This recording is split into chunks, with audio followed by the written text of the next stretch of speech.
नमस्कार, मैं हूं आपके साथ मयंक। आपने इस वीडियो का थंब देखा होगा, मुश्किलों से कह दो मेरा खुदा बड़ा है। आप सोच रहे होंगे मैंने ये थंब क्यों दिया। मैं आपको एक्सप्लेन करूंगा ये थंब क्यों दिया। देखिए, मैं ऑफिस आ रहा था, बीच में मेरे कुछ दोस्तों से मेरी मुलाकात हुई, मेरे मुस्लिम फ्रेंड्स। उनमें से कुछ लोगों ने मुझसे सवाल किया एक बार फिर कि ईरान में जो है वो कई लोग प्रोटेस्ट कर रहे हैं और वहाँ पे लोगों का गुस्सा देखा जा रहा है, तो अब ईरान में क्या होगा, कहीं ईरान में सत्ता परिवर्तन तो नहीं हो जाएगा। इस तरह के उन्होंने सवाल किए मुझसे।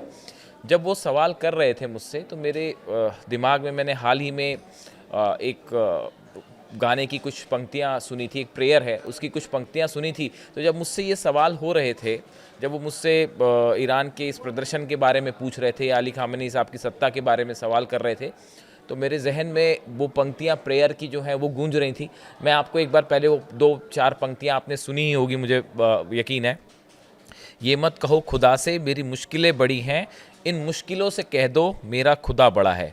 आती हैं आंधियाँ तो कर उनका खैर मकदम, तूफ़ान से ही तो लड़ने खुदा ने तुझे गढ़ा है। जब मुझसे ये बात पूछी जा रही थी कि ईरान में इस प्रदर्शन के बाद अब ईरान में क्या होगा, या अली खामेनी साहब की सत्ता को लेकर सवाल उठ रहे थे या सवाल पूछे जा रहे थे मुझसे, तब मेरे दिमाग में ये पंक्तियाँ चल रही थीं। और ये पंक्तियाँ से पता नहीं क्यों मुझे अली खामेनी साहब की याद आ रही थी, और क्यों आ रही थी मैं वो भी एक्सप्लेन करता हूँ। देखिए, ये इस गाने की 2 पंक्तियाँ देखिए शुरुआती, ये मत कहो खुदा से मेरी मुश्किलें बड़ी है, इन मुश्किलों से कह दो मेरा खुदा बड़ा है। देखिए, 1989 से ईरान में जो है, अगर मैं गलत नहीं हूँ तो अली खामेनी साहब की सत्ता है, वो शासन में है, सुप्रीम लीडर हैं ईरान के 1989 से। अब आप उसके बाद देखिए कि कितनी सारी मुश्किलें आई ईरान के सामने, कितनी बार कोशिश हुई अली खामेनी साहब को हटाने की, लेकिन उन्होंने कभी इन मुश्किलों के आगे हार नहीं मानी। बस वो ये कहते रहे कि अपने खुदा में वो विश्वास जताते रहे और धीरे धीरे आगे बढ़ते रहे, और उन्हीं की इन कोशिशों का नतीजा है कि आज ईरान एक ऐसे मजबूत देश के रूप में उभरा है जो हर मुश्किलों का सामना कर रहा है, यहाँ तक कि जंग में दुश्मन देशों को हरा भी दे रहा है।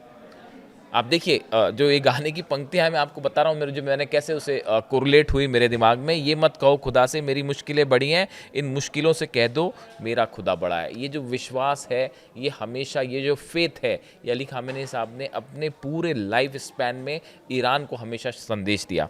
आप देखिए कितनी सारे चैलेंजेस आए, मैं एक एक करके वो भी गिनाऊंगा, लेकिन ये इसकी और जिसे इसकी आती हैं आंधियाँ तो कर उनका खैर मकदम, तूफान से ही तो लड़ने खुदा ने तुझे गढ़ा है। देखिए कितनी सटीक बैठती हैं अली खामेनी साहब पे लाइनें।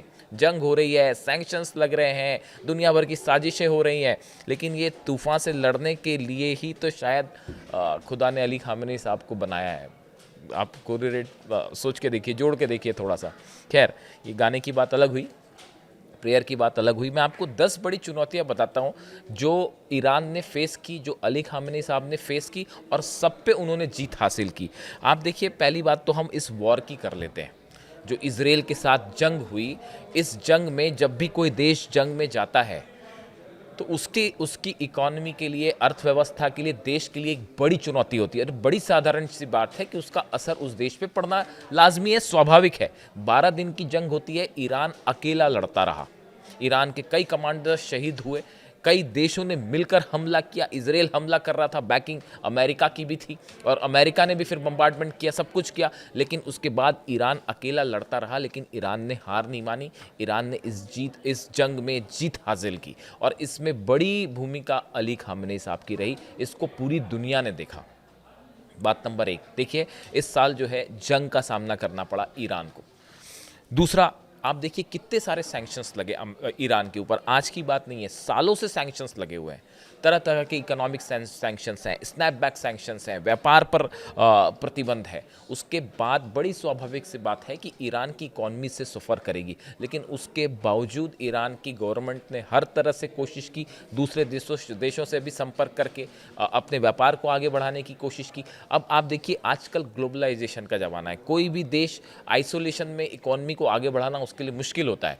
तमाम देशों ने सैंक्शंस लगाए, लेकिन उसके बाद भी ईरान अपनी बात पर हमेशा कायम रहा और हमेशा एक विकासशील देश का विज़न लेके आगे बढ़ता रहा कि साइंटिफिक डेवलपमेंट करने हैं, साइंस से जुड़े जो है वो विकास करने हैं, मेडिकल साइंस से, स्पेस साइंस से, और इस तरह के जो तमाम एडवांसमेंट होते हैं उसको लेकर विज़न के साथ आगे बढ़ता रहा ईरान। इसमें बड़ी भूमिका अली खामेनी साहब की रही। देखिए, तो पहला मैंने आपको बताया जंग हुई, दूसरा मैंने बताया आपको सैंक्शंस, व्यापार पर रोक, ये आज की बात नहीं है, पहले से है, लेकिन अब तो स्नैपबैक सैंक्शंस भी लग गए हैं। अब हालात और मुश्किल करने की कोशिश की जा रही है ईरान के लिए।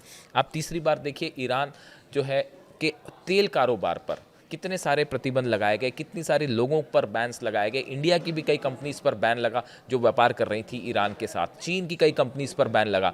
यानी तेल, देखिए, सबसे बड़ी अर्थव्यवस्था जो है ईरान की वो तेल पर आधारित है। उसे रोकने की हर संभव कोशिश की जा रही है, यूरोप की तरफ से, अमेरिका की तरफ से की गई।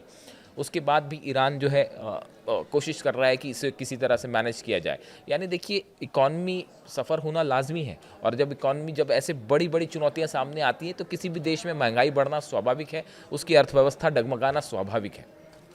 चौथी बड़ी बात देखिए, ईरान पर हमेशा युद्ध का दबाव रहा। ऐसे में वहाँ की वॉर इंडस्ट्री को आगे बढ़ाना अपने आप में बड़ी चुनौती है।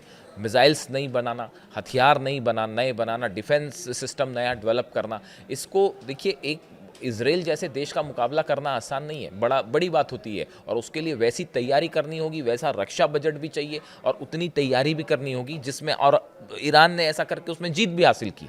ये बड़ी चौथी चुनौती थी जिसका कड़ाई से मुकाबला किया है अली खामेनी साहब ने। मैं आपको 10 पॉइंट गिना रहा हूँ जो एक आम देश के, आम किसी नेता के सामने इतनी बड़ी चुनौती आ जाए तो कितना मुश्किल साबित हो जाए, लेकिन वो डटे रहे। ये उनका कंट्रीब्यूशन है ईरान के लिए। जो आज आप एक मजबूत ईरान देख रहे हैं, उसकी बुनियाद के रूप में काम किया है अली खामेनी साहब ने। तो ये जो प्रदर्शन हो रहे हैं, इससे कोई सत्ता वत्ता नहीं हटने वाली उनकी।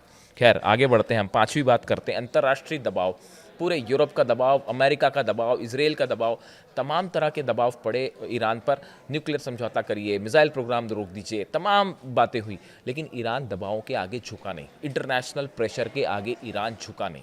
पांचवा बड़ा उनका कंट्रीब्यूशन है, और इसमें बड़ी भूमिका अली खामेनी साहब की। छठे नंबर पे आप देखें, जब वॉर हुई 12 दिन की, उस 12 दिन की जंग में ईरान को अकेले युद्ध करना पड़ा। चीन, रशिया थे साथ में, लेकिन उस तरह से मदद खुलकर नहीं कर पाए जैसे कि शायद अब कर रहे हैं। और ना ही उस समय S-400 सिस्टम दिया गया था ईरान को, ना फाइटर जेट्स दिए गए थे। ऐसे में अकेले जंग करना, अली खामेनी साहब पर निशाने साधे गए कि हम आपको असासिनेट कर देंगे, इस तरह के बयान आए। उस दौरान वो खुले में मॉस्क में आते हैं और नमाज़ पढ़ते हैं। उन्होंने पूरे ईरान पे अपनी जान की परवाह न करते हुए एक संदेश दिया कि ईरान कभी किसी से नहीं डरेगा। ये अपने आप में एक बड़ा उनका कंट्रीब्यूशन था ईरान के मॉरल को जो है ऊपर करने के लिए। सातवां, आप देखिए, ईरान के सामने बड़ी मुश्किल का सामना किया ईरान ने। जो 12 दिन की जंग हुई उसमें कई सारे सेना प्रमुख मारे गए, कई सारे साइंटिस्ट जो हैं वो शहीद हुए। एक बड़ा हमला हुआ तेहरान पर, जहाँ पे जो है आम रेसिडेंशियल इलाकों पे हमले हुए, लोगों को नुकसान हुआ, इंफ्रास्ट्रक्चर को नुकसान हुआ। उसके बाद उसको बड़ी तेज़ी से रिबिल्ड किया गया।